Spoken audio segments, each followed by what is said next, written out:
Hello, everyone. This is Mrs. V, and this week, our SEL lesson, we're going to talk about stress. So, think for a minute. When you are looking to reduce stress in your life, would you rather watch your favorite movie or listen to your favorite music? When we talk about stress and how we handle stress, we're talking about the SEL competency of regulation, referring to the ability to recognize and navigate one's emotions, feelings, and behaviors during challenging situations. Understanding stress and how to manage it can help guide us through change while continuing to meet expectations at home, at school, and in the workplace. We don't let it interfere with that. Meeting someone new or trying a new activity would be an example of good stress. When was the last time you had good stress? What was good about the stress? And what do you think was happening in your brain during that good stress time? We're going to watch a short video on how stress affects your brain.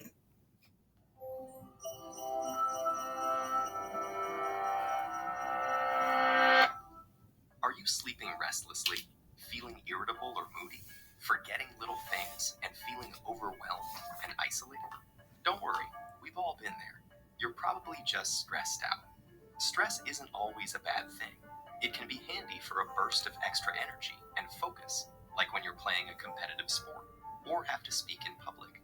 But when it's continuous, the kind most of us face day in and day out, it actually begins to change your brain.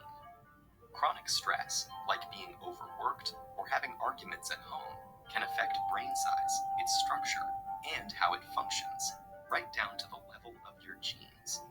Stress begins with something called the hypothalamus pituitary adrenal axis, a series of interactions between endocrine glands in the brain and on the kidney, which controls your body's reaction to stress. When your brain detects a stressful situation, your HPA axis is instantly activated and releases a hormone called cortisol, which primes your body for instant action. But high levels of cortisol over long periods of time wreak havoc on your brain. For example, chronic stress increases the activity level and number of neural connections in the amygdala, your brain's fear center. And as levels of cortisol rise, electric signals in your hippocampus, the part of the brain associated with learning, memories, and stress control, deteriorate. The hippocampus also inhibits the activity of the HPA axis, so when it weakens, so does your ability to control your stress. That's not all, though.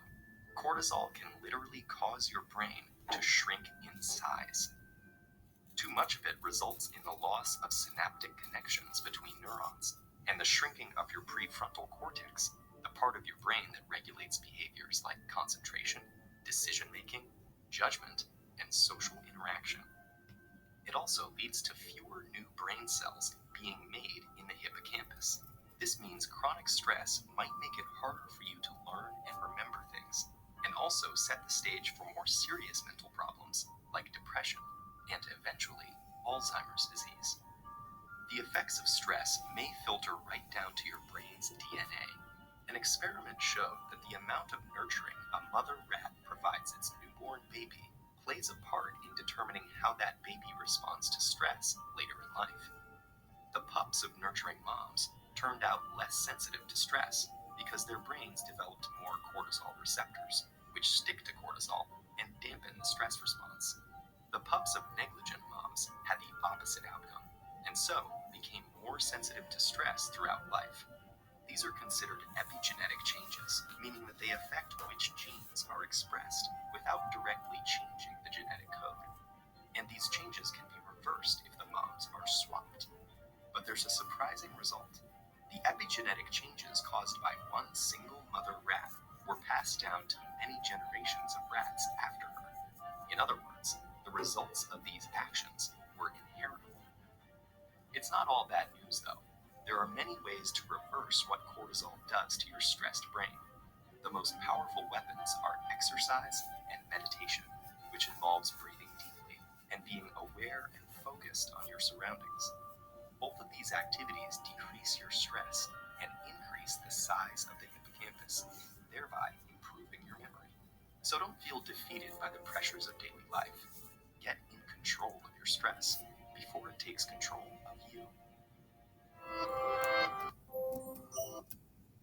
Okay, so to recap, some stress is good and it can propel you and help you with performance. Continuous or chronic stress can change your actual brain size, structure, and function. Stress can impact learning and memory. However, there is good news, and you can do things to help manage your stress. So take a look at the next couple of slides as we read the scenarios and think how you might handle that stress. So it's 8 p.m. and you have a test tomorrow. Which stress coping strategy will you use? Listen to your favorite music, go to bed and get more sleep, exercise, talk with an adult or somebody, study a little bit more.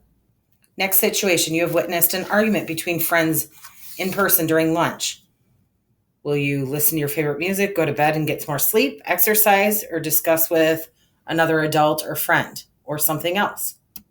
Next one, you just got a stressful message from a friend or a family member. What do you think will help calm you down in this situation? Listening to music, getting more sleep, exercise, calling a friend or family member, or something else? And then you see a social media post that causes you some stress. Which strategy would you use? When handling stress, remember you have options. Listen to your favorite music. You could go to bed and get more sleep, exercise, delete or limit your social media, talk with a family or friend. So when you think about the stresses that you come into every day or even new stresses, which coping mechanism are you most likely to use? And which one do you think you'd use less? So again, think about the different situations and what you think would work best for you. Thank you for listening and have a great rest of your week.